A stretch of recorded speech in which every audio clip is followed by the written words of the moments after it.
Hola, mi nombre es Tania Nicole Solorzano Cardoso. El día de hoy voy a hablar sobre un fenómeno que se viene presentando debido al uso de redes sociales y el mundo virtual en general. Este se denomina ciberbullying.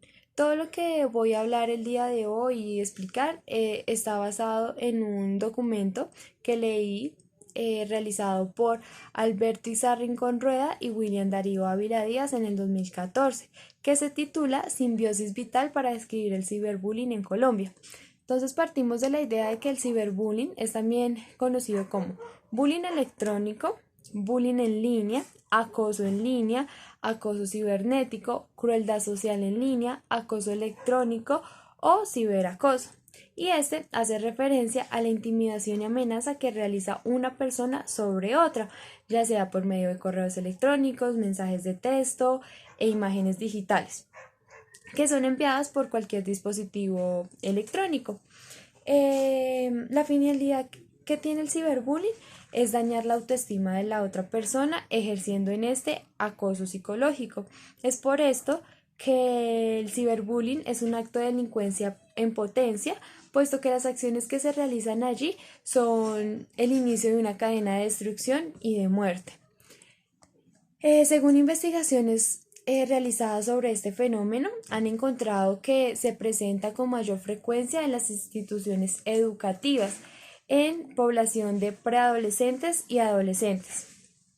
Y digamos que tenemos la idea de que el ciberbullying sí es un acoso que se presenta por internet y demás, pero existen ciertos tipos. Entre estos encontramos insultos electrónicos, que es todo aquel intercambio breve y acalorado entre dos o más personas que tienen lugar en contextos públicos como correos, chats o foros de debate. El otro tipo es hostigamiento. Este va dirigido a una persona en específico con el fin de molestarla, alarmarla o generar una alteración emocional, y se realiza por medio de mensajes de texto ofensivos. El otro es la denigración y consiste en la información falsa respecto a otra persona para reírse a costa del otro. Los contenidos de este tipo de ciberbullying son maliciosos y desagradables, y la información puede ser publicada en las páginas web o difundida a otras personas por correos electrónicos y mensajes instantáneos. Encontramos también dentro de estos tipos la suplantación, y es donde el acosador se hace pasar por la víctima. La mayoría de las veces utiliza las claves de acceso de la víctima para acceder a sus cuentas en línea y por medio de estas enviar contenidos negativos, crueles o fuera de lugar a otras personas, como si la propia víctima fuera la responsable de tales conceptos. Otro de los tipos es el desvelamiento y sonsacamiento. Y este tiene que ver con la información o contenido privado que se revela a otra persona que jamás habríamos de pronto pensado en comunicar nada semejante. Puede darse cuando la víctima recibe un correo electrónico con información privada que son con información y fotos privadas, perdón, que son comprometedoras, con la amenaza de que se reenviarán a otras personas. Otro de los tipos está la exclusión y ostracismo, que se refiere a la muerte social, y es cuando la víctima no es aceptada por otras personas dentro de un círculo determinado. Otro de los tipos es la ciberpersecución. Se refiere al uso de las comunicaciones electrónicas para perseguir a otra persona por medio de comunicaciones reiteradas, hostigadoras y amenazantes. Y otro de los tipos que encontramos y que es como un método relativamente nuevo es la paliza feliz. Y este consiste en que un preadolescente o un adolescente van caminando y le da un golpe a alguien, mientras que la otra persona de su mismo grupo graba la agresión con un teléfono con cámara incorporada. Dentro del documento que leía un poco, ellos daban ciertas soluciones para todo este tipo de ciberbullying. Y uno es que debido a la gran incidencia de los medios digitales en los frecuentes casos de intimidación por las redes sociales, especialmente en la vida escolar, muchas instituciones han optado por implementar mecanismos preventivos pedagógicos para promover el uso adecuado del Internet. Esto con el fin de brindar estrategias y herramientas a los estudiantes para que ellos solucionen sus diferencias mediante el diálogo y de forma pacífica. Y para esto se han propuesto, por ejemplo, hacer uso de los mediadores escolares, el personero estudiantil y los gestores de paz, para dar soluciones a las diferencias personales y posibles agresiones que se puedan presentar en las redes sociales. Por otra parte, expertos en todo este tema de redes sociales aconsejan que a este tipo de comentarios o contenidos ofensivos y dañinos no se debe contestar ni compartirlos o simplemente no darles like.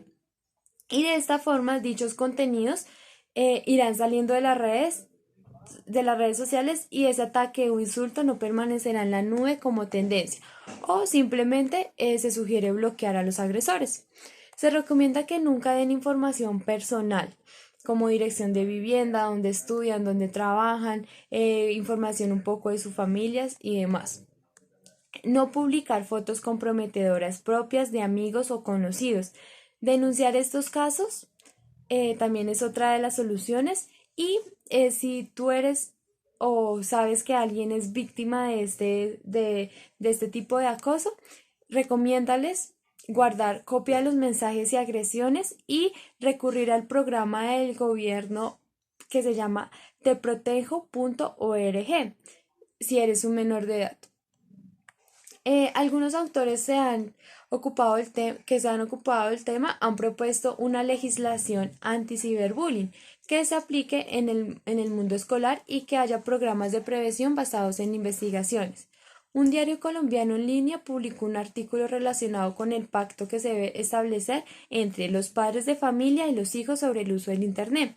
En dicho texto se propone inculcar en hijos una seguridad en línea con base en los siguientes lineamientos. Primero, no confiar en personas que están conectadas, pues la mayoría de veces no son quien dicen ser.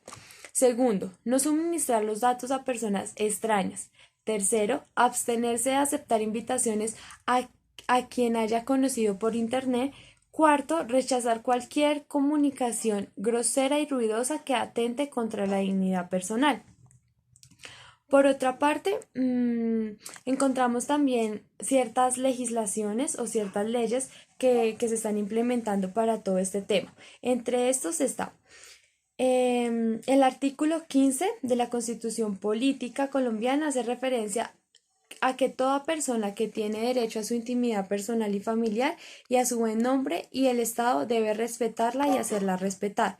En el artículo 20 se garantiza que toda persona tiene derecho a la libertad de expresar y difundir el pensamiento y opiniones, informar y recibir información veraz e imparcial. El artículo 21 refiere que el Estado proveerá leyes para garantizar el derecho a la honra de todo ciudadano colombiano. El artículo 28 establece que nadie puede ser molestado en su persona o familia. Los artículos 44 y 45 rescata que los derechos fundamentales del preadolescente y del adolescente, como es en el caso concreto de la población, contra la violencia física o moral. Por último, el artículo 67 hace énfasis en la educación formal, hace énfasis en que la educación forma al colombiano en el respeto a los derechos humanos, a la paz y a la democracia. Todo esto se encuentra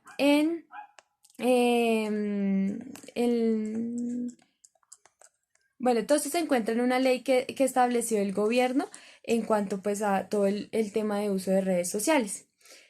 Otra ley que encontramos es la 115 del 8 de febrero de 1994. En esta tiene como uno de sus objetivos hacer entender que el proceso de formación personal, cultural y social se fundamenta en una concepción integral de la persona humana, de su dignidad y de sus derechos y sus deberes. La ley 1098 del 2006 tiene como finalidad garantizar el pleno y armonioso desarrollo de los preadolescentes y adolescentes para que crezcan en el seno de la familia y de la comunidad en un ambiente de felicidad, amor y comprensión. Asimismo, su objetivo es proteger la integridad y garantizar el ejercicio de sus derechos y libertades consagrados en los instrumentos internacionales de derechos humanos, en la Constitución Política y en las leyes. La Ley 1620 del 2003 hace referencia sobre el ciberbullying, definiéndola como una forma de intimidación con la ayuda del Internet, redes sociales, telefonía móvil, videojuegos en línea, entre otros, a fin de ejercer maltrato psicológico y continuo.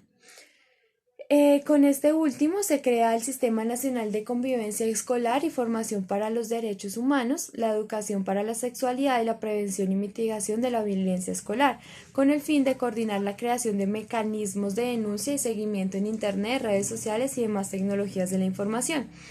El decreto 1665 del 2011 del 11 de septiembre del 2013 establece que deben ajustarse los manuales de convivencia de los colegios,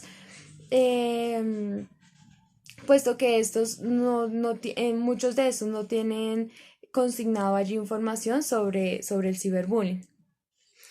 El Cuerpo Técnico de Investigación de la Fiscalía de la Nación, en su Departamento de Delitos Informáticos, indica que el ciberbullying no es considerado un delito como tal, pero hay aspectos que pueden vincularse con el concepto, como el hecho de violar la información personal de otro sujeto.